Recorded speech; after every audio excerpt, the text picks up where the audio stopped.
Amatakwepe. I'm Betty Wested. Hello, my relatives. Today is a good day. You know, last week I talked a little bit about my condition, my younger brother. I'm talking about you youth and you protesters. I grew up came of age during the 60s and the 70s. I'm very proud that I took up arms in defense of my people against the capitalists and against the communists. The capitalists in this country and the communists in Nicaragua. Because we are not part of the patriarchal, industrialized world, man. We're matrilineal. But let's get back to protests. Especially for the young people and the 99%ers. Pretty safe to camp out for a while and maybe get maced. You know, I was in America when it was shocking to watch police brutality, like in '68 at the Democratic Convention in Chicago, when they used billy clubs to beat hippies and yippies. It was shocking to America to see policemen acting like that. Now you can't even, you know, they're Darth Vader. It's off into the future. They don't have their names on there or their badge numbers anymore, man. You cannot photograph them. You can go to jail for clicking on a tape recorder or videoing them. America's really changed. And you youth have any sense, you'll get out of those camps and start doing some meaningful protesting. It's good. Believe me, what you've done camping out in all these occupied places, that's nice. It got the word out. The whole world knows what America's about. They always have. They've known it before you. But finally, you got the word out. And the Republicans are going ape over it. The truth has come out. Now you got to do something about it. And I'm not saying you have to take your life in your own hands or risk your bodily functions. I'm not saying that. To me, that's not protest. Protest takes thought. Protest takes strategy. Protest takes sacrifice. Okay, you done sacrifice, but now you've got to have an end result. And it's not being a Democrat or a Republican. You've got to toss out this American system engendered by white males of property. That's the fact of colonial times. That's the fact of how this country, you know, it took a lot of protests, militant and other way, to get all the citizens of America to vote. Even white men without property couldn't vote in colonial America. So what we have to do is sit down and find out why. You know, the Constitution.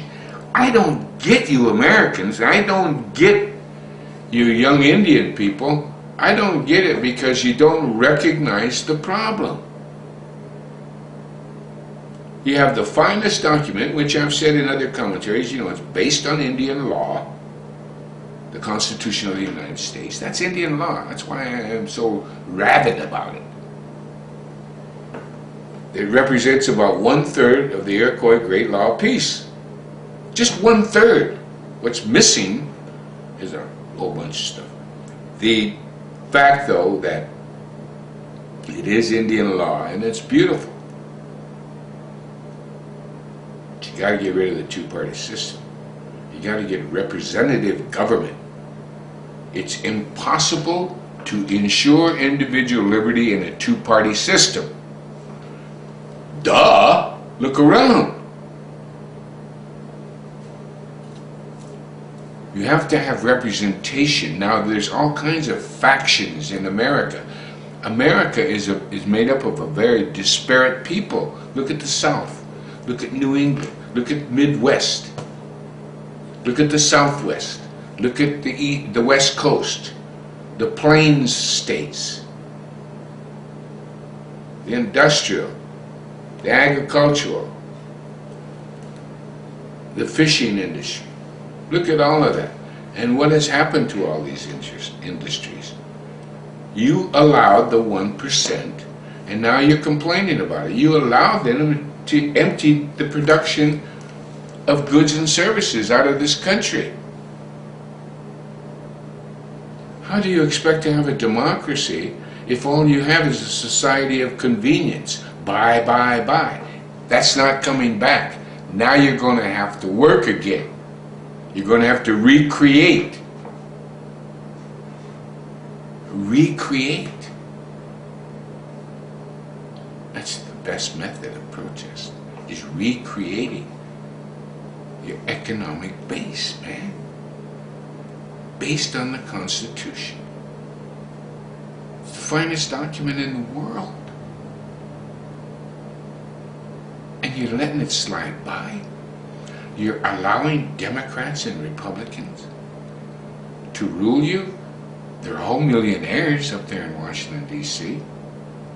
In your Congress. They're part of the 1%. Duh. But you have to have an end game. What is your end game?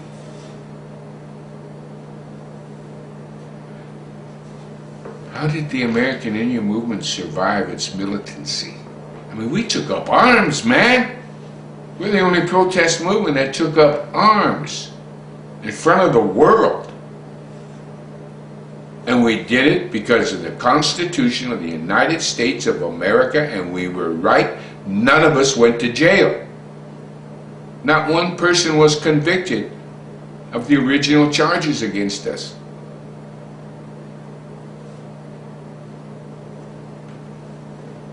That's fact in law. So you can use that as your base in terms of reinstituting the Constitution. That's the end game. You don't have to recreate anything. I mean, you have to recreate. You don't have to bring forth anything new.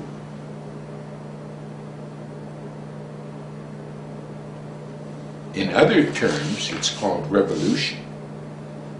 I've always believed in revolution. One revolution. One. Going back to where you started. Going back to being a free people.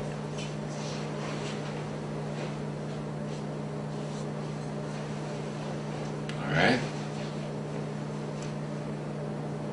But you have to strategize it out. You have to sit down there and take the time. Beginning, a middle, and an end. Like writing a story. Like writing a novel. But this time it's history.